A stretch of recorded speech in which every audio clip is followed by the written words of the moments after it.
Have you ever gotten your hopes up really high only to have them shattered soon after, bringing you back down to earth?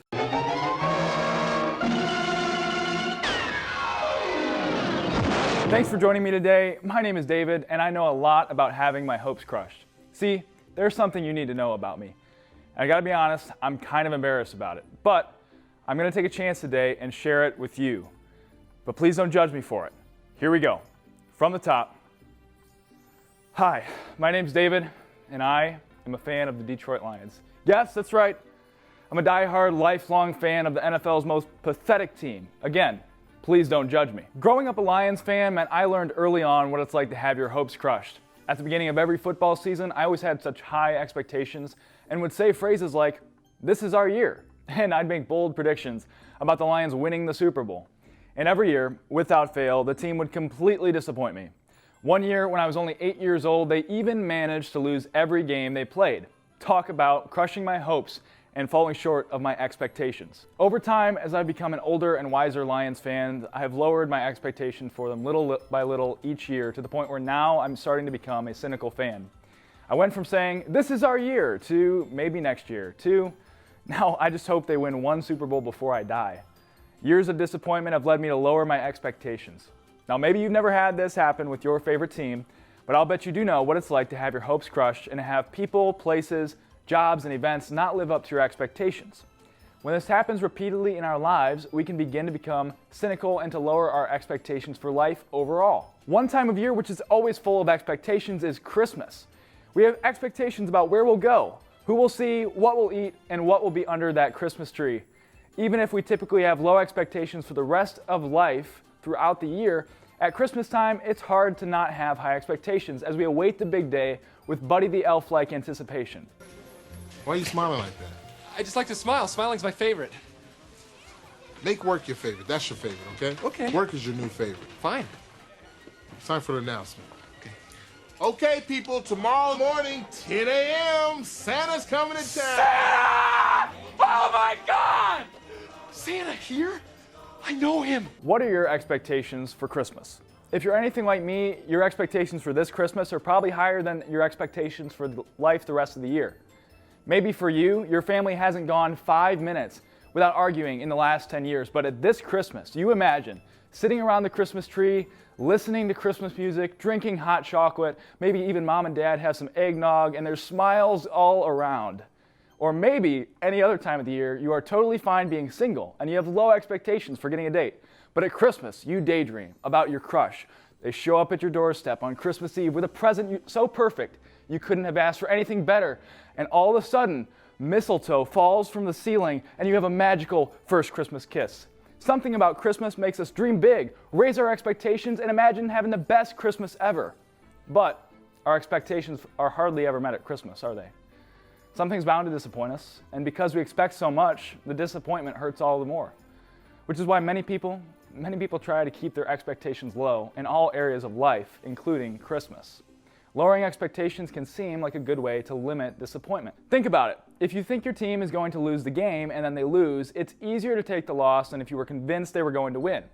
If you think you're going to get a D in math, think about how much better it is when that C- shows up on your report card. You might even be proud to show your parents.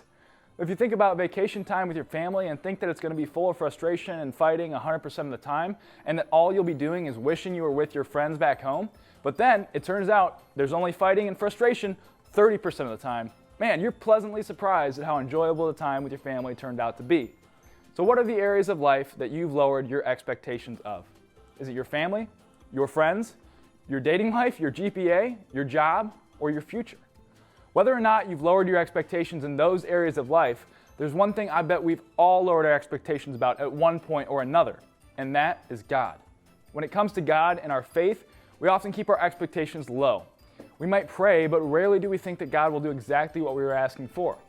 We would say that we have faith, but the truth is we're just not sure about what God is going to do and how He's going to show up and act in the way we think He should, because God never seems to do what we expect Him to do. When that happens over and over and over again, it eventually just becomes easier to stop expecting so much. And what does it look like to lower our expectations for God? Well, we stop praying because we believe that God can't or he won't do anything for us. We lose interest in anything faith-related because God seems distant, he seems far away, and he seems uncaring to us. We think God is weak and then assume he's unable to do anything big or powerful. We think that God is uninterested. He doesn't know or care about anything in our lives, so why bother telling him about it or expecting him to do anything in our lives? We don't always do it on purpose. We usually just kind of become this way. And then if God does answer our prayer, if he does show up, if he does do what you ask him to do, well, then it's a great, pleasant surprise. But to set out with expectations God will do all those big things, it seems like a big mistake to many of us. Now, I don't know about you, but that kind of God doesn't sound like something to celebrate at Christmas. But what if we got him all wrong? What if we're missing the point and that there was a better, a more realistic way, a healthier way to see God that if we really understood, we would actually make this the best Christmas ever? So what's the point? What is God really like? The good news is we aren't the first ones to have expectations of God and have him not meet them. In fact, the Christmas story, the story that we're celebrating for the next couple of weeks, it didn't happen at all like people expected. That may sound strange to us because the story may be so familiar to us, so to imagine it going any different would be weird. But the truth is that 2,000 years ago, no one was expecting God to send his son to earth the way that he did. But before we go any further, let's jump back in and get a refresher on the details of the Christmas story itself. Mary, the mother of Jesus, was a young pregnant Jewish teenager. She was not yet married, and she and Joseph, the man she was engaged to, did not have a lot of money. They were living in a land occupied by the Roman Empire, and at the start of the story, the Roman government decided that they wanted to have a count of all the people they were ruling. So every family was told to go to the town where they were originally from to be counted. So Mary, who was pregnant, had to get on a donkey, make a hot and miserable and dry trip to get to the town where Joseph's family came from. This sounds awful, right? But don't worry, that's not all. Once they get to Bethlehem, their destination, all the hotels are full. Joey Boy forgot to book an Airbnb or get on Hotels.com, and now Mary isn't just super pregnant and tired and uncomfortable, now she's got nowhere to sleep. And then just because there wasn't enough going wrong already, Mary goes into labor. As in, red alert, drop everything, the baby's coming right now. Far away from their home with no bed to sleep in and no bed to have a baby in. Now, I know things were different 2,000 years ago. I know there was a different culture for that time and place, but I can promise you this. It doesn't matter what culture you're from or what time you're living in, this situation is less than ideal. Actually, it stinks. It really literally stinks because in Joseph's desperation to find a place for Mary to have this baby, the only thing he could find was a barn with barn animals and the smell that comes with those barn animals. And that's where they ended up. That's where Mary had her first child, the Son of God, Jesus. Away from her family, away from her home, away from anything comfortable, she had her baby, just her and Joseph, completely alone besides that. And no one expected it to be this way. In fact, if I had been Mary and Joseph, I would have thought that God was distant, that God was mad at us, that God's forgotten us, that God is punishing us, that God has abandoned us, and that God is silent because of the way in which he kind of didn't show up here. Because if God doesn't do what we think he should, if God doesn't behave like we expect him to, then it makes sense to assume that we've done something wrong or that God isn't what we thought. In fact, chances are there were a lot of people who already thought those things about God long before he sent his son to be born in a barn. Because for hundreds of years, he had been silent. There were no prophets with messages from God to hear. There was no sign of being freed from the empire that ruled them. There was no indication that God even cared about them anymore, let alone that he was doing anything at all. By all appearances, considering expectations and considering reality, God was nowhere to be found. But for all the expectations they had of God, it turns out that they missed the one that mattered most. It wasn't that God had let them down, which would have made him undependable or weak or not worth following. It was that they missed who he really was, and they expected something completely different than who God had always been. And who was God? What was God like? Well, an angel showed up to tell Joseph exactly what God was like. Exactly what God was going to be like when he arrived. The angel said this: Mary will give birth to a son, and you are to give him the name Jesus, because he will save his people from their sins. All this took place to fulfill what the Lord had said through the prophet.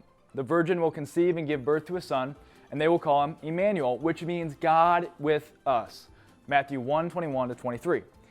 The people expected a warrior. They expected a ruler, a punisher of enemies, a king, someone to take charge, and they were disappointed because their expectations did not meet reality. It'd be like sending out the bat signal expecting the Dark Knight to show up to save the day with his deep, gargled voice, only to have Baby Yoda set in his place. If you were expecting a fighter, now you get a green baby alien who seems to be only good at being cute, eating small creatures, and starting social media controversy, you'd probably be pretty disappointed too, just like the Jewish people were. But the truth is, they got something far better. They just didn't realize it at first.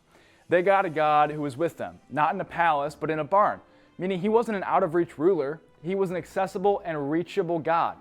God with them was an idea that they didn't expect, but it was an idea that changed everything. God with us means no matter what, we are never alone. No matter our behavior, our good days or our bad days, no matter our family situation or our financial status, no matter what we've done that we are proud of or what we've done that we're embarrassed of, God is with us. So I want you to remember this. No matter what, God is with us and God is with you. Yesterday, today, and tomorrow, God is with us. It started with Christmas, but it continues to be true. Because of Jesus' death on the cross and his resurrection and his leaving the Holy Spirit to be with us forever, in other words, the Spirit of God lives in us as a reminder that we are never alone.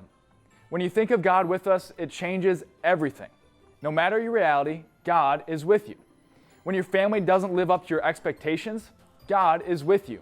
When your dating life isn't the magical Disney movie that you expected it to be, God is with you. When Christmas falls short of meeting the Hallmark-like expectations you have, God is with you.